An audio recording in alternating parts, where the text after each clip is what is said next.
வணக்கம். எல்லாரும் ரொம்ப ஆர்வமா காத்துட்டு இருக்கிற 2026 தமிழ்நாடு சட்டமன்ற தேர்தலோட காலை 9 மணி நிலவரங்கள் என்ன சொல்லுதுன்னு தான் நாம இப்போ பார்க்க போறோம். எந்தவித அரசியல் சார்பும் இல்லாம வந்திருக்கிற டேட்டாவை மட்டும் வச்சு ஒரு தெளிவான அலசலுக்குள்ள நேரா போகலாம் வாங்க.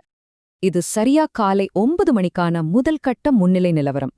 தமிழ்நாட்டோட அரசியல் காத்து இப்போதைக்கு எந்த பக்கம் வீசிட்டு இருக்கு அப்படிங்கறத புரிஞ்சுக்க இந்த ஆரம்பகட்ட ட்ரெண்ட்ஸ் நமக்கு ரொம்பவே உதவியா இருக்கும். முதல்ல ஒட்டுமொத்தமா மாநில அளவுல இப்போதைக்கு நிலவரம் என்னென்ன பிக் பிக்சரை பாத்துடலாம். நம்பர்ஸ் இப்போதைக்கு என்ன சொல்லுதுன்னா, திமுக 53 தொகுதிகள்ல ஒரு ரொம்ப ஸ்ட்ராங்கான முன்னிலையில இருக்காங்க.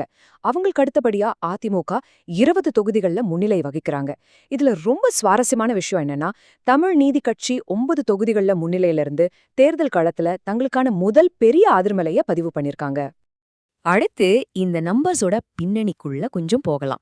அதாவது தபால் வாக்குகள் மற்றும் இவிஎம் எந்திரங்கள். ஒரு முக்கியமான விஷயத்த நாம இங்க கவனிக்கணும். நாம இதுவரைக்கும் பார்த்த முன்னிலை நிலவரங்கள் எல்லாமே இப்போ எண்ணி முடிக்கப்பட்ட தபால் வாக்குகளை மட்டுமே அடிப்படையா வச்சு வந்ததுதான். லட்சக்கணக்கான ஓட்டுகள் இருக்கிற இவிஎம் மெஷின்ஸோட எண்ணிக்கை இப்போதான் சூடு பிடிக்க ஆரம்பிச்சிருக்கு. சரி, இப்போ ஒரு சில முக்கியமான விஐபி தொகுதிகள் மற்றும் அங்க நடந்திருக்கிற எதிர்பாராத திருப்பங்களை பார்ப்போம். ஸ்டார் பவர் தேர்தல் களத்துல எப்படி வேலை செய்யுதுங்கிறதுக்கு இந்த நம்பர் 2 ஒரு சிறந்த உதாரணம். தவவுக்கு தலைவர் விஜய் தாம் போட்டியிட்ட அந்த 2 தொகுதிகளிலுமே ஆரம்பத்திலிருந்தே ஒரு ஸ்ட்ராங்கான முன்னிலையில இருக்காரு. இந்த லிஸ்ட் கொஞ்சம் பாருங்களேன். முன்னணி தலைவர்களோட நிலவரங்கள் எப்படி இருக்குன்னு பார்க்கும்போது பல சர்ப்ரைஸான விஷயங்கள் தெரிய வருது. சேப்பாக்கம் திருவல்லிக்கேணி தொகுதியில உதயநிதி ஸ்டாலின் வழக்கம் போல முன்னிலையில இருக்காரு.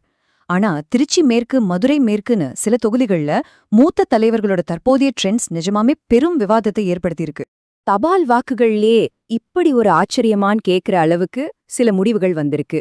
மதுரை மேற்குல அதிமுகவோட முன்னாள் அமைச்சர் செல்லூர் ராஜு பின்னடைவை சந்திச்சிருக்காரு. அதேபோல திருச்சி மேற்குல திமுகவோட மூத்த தலைவர் KN நேருவும் பின்னடைவுல இருக்காரு. இதுல ஹைலைட் என்னன்னா, KN நேருவுக்கு எதிரா நின்ன தாவிவேகா வேட்பாளர் வேப்பூர் ராமமூர்த்தி முன்னிலை வகிக்கிறது தான். இது கண்டிப்பா களத்துல ஒரு மாபெரும் திருப்பு முனைன்னு தான் சொல்லணும். ஆனா எல்லா முன்னணி தலைவர்களுக்கும் இந்த மாதிரி சறுக்கல் ஏற்படல. உதாரணத்துக்கு சேப்பாக்கம் திருவல்லிக்கேணி தொகுதியில உதயநிதி ஸ்டாலின் ஆரம்பத்திலிருந்தே தன்னோட தபால் வாக்கு முன்னிலைய எந்த ஒரு சரிவும் இல்லாம ரொம்ப கச்சிதமா தக்க வச்சிருக்காரு. அதே சமயம் தாவேகாவுக்கும் சில இடங்கள்ல கொஞ்சம் ஆரம்பகட்ட சவால்கள் இருக்கதான் செய்யுது.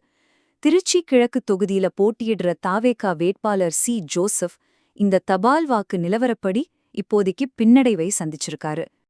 இப்போ கடைசி பகுதிக்கு வந்தாச்சு. இனிமேல் நாம குறிப்பா எதை கவனிக்கணும்? இப்ப நம்ம எல்லார் மனசுலயும் இருக்கிற மிகப்பெரிய கேள்வி இது ஒண்ணுதான்.